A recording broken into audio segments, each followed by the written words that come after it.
আজ আমরা বেড়াবো হরিদ্বার। বাঙালির প্রিয় তীর্থক্ষেত্র হরিদ্বার, যেখানে পুরো শহরটায়, পুরো জায়গাটায় আবর্তিত হয়েছে হর কি প্যারি তার চারিপাশে।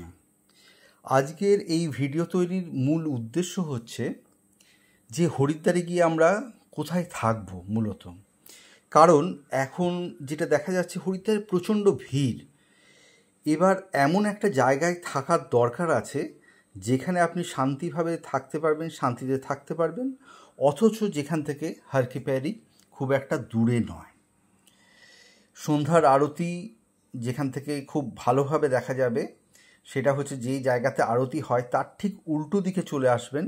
উল্টো দিকে একটা ছোট্ট ব্রিজ পেরিয়ে, এবং এইখানে যদি আগে থেকে আপনারা জায়গা নিয়ে রাখতে পারেন তাহলে খুব সুন্দর বসে বসে আরতি দেখতে পারবেন। যদিও প্রায় হুমড়ি খেয়ে মাথার উপর লোকজন পড়ে, এতটাই ভিড়। আর যে জায়গা থেকে আপনি পুরো হরিদ্বারের সৌন্দর্যটা উপভোগ করতে পারবেন সেটাও হচ্ছে যে ঘাটে আরতি হয় তার ঠিক উল্টো দিকে আপনারা ব্রিজে করে যদি চলে আসেন তাহলে সেখানে আপনি চুপচাপ বসে এই যে হরিদ্বারে আসার যে উদ্দেশ্য, যে শান্তভাবে দুটো দিন কাটানো, সেইটা আপনারা ইজিলি করতে পারবেন।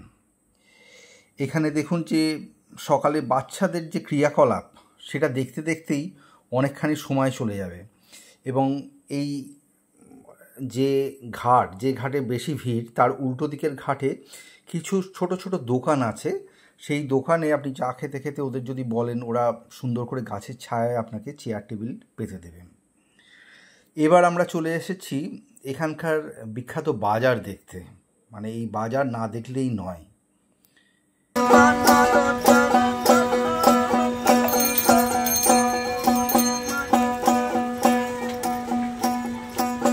এইরকম নানা প্রকারের জিনিস আর কি, নানা ধরনের জিনিস, যে ধরনের জিনিসগুলো সাধারণত আমরা দেখতে পাই না সেটাই হরিদ্বারের রাস্তায় ঘাটে দেখা যায়।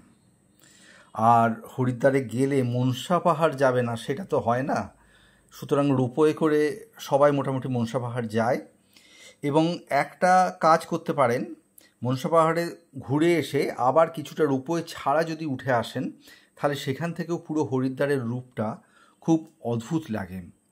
ওই যে দূরে দেখা যাচ্ছে যে আদি গঙ্গা, আসল গঙ্গা, সেই গঙ্গা বা তার ওই পাশে চামুন্ডা পাহাড়, সেই দিকেও যেতে পারেন। কারণ সেই দিকে গেলে আপনাদের মানে একটা খুব ফাঁকা জায়গাতে খুব ভালোভাবে আপনারা ঘুরতে পারবেন।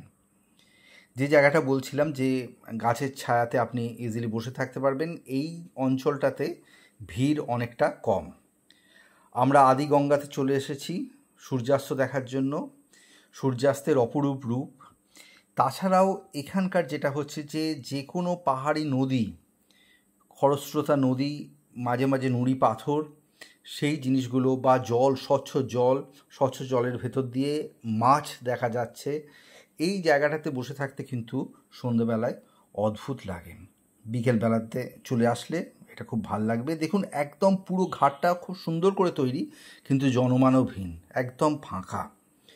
সুতরাং এই জায়গাটা বলবেন যে চামুন্ডা পাহাড়ের দিকে যাব, তখন টোটোওয়ালারা এখানে নিয়ে আসবে। এবার কিভাবে যাবেন? মূলত কুম্ভ এক্সপ্রেস এবং উপাসনা এক্সপ্রেস দুপুর 1টার সময় ছাড়ে হাওড়া থেকে, পরের দিন বিকেল 4টের সময় ওরা পৌঁছে যায়। এই হরিদ্বারে অসংখ্য যেটা বলে ধর্মশালা, পুরনো দিনের ধর্মশালা আছে। কিন্তু এখন তো আমরা সেই ধরনের জায়গায় থাকার হয়তো আমাদের পক্ষে সম্ভব হয় না, কারণ সেই জায়গাগুলো একটুখানি ভিজে স্যাঁতস্যাঁতে, ছোট ছোট ঘর বা সেই রকম হোটেলের যে ফেসিলিটি সেটা নেই। কিন্তু এই ধর্মশালাগুলো আপনারা বেরিয়ে নিতে পারেন, কারণ একটা পুরনো জায়গা আপনাদের দেখতে ভালো লাগবে। গঙ্গালহরী হোটেল, এইটা প্রচুর কস্টলি হোটেল, যেটা আমাদের পক্ষে থাকা সম্ভব নয়। এবার আমি যে জায়গাটার জন্যই আজকে ভিডিওটা বানানো সেইখানে চলে আসছি। এইটা হচ্ছে লা কাসা হোটেল। এর ভাড়া হচ্ছে মোটামুটি 2500 টাকার মধ্যে।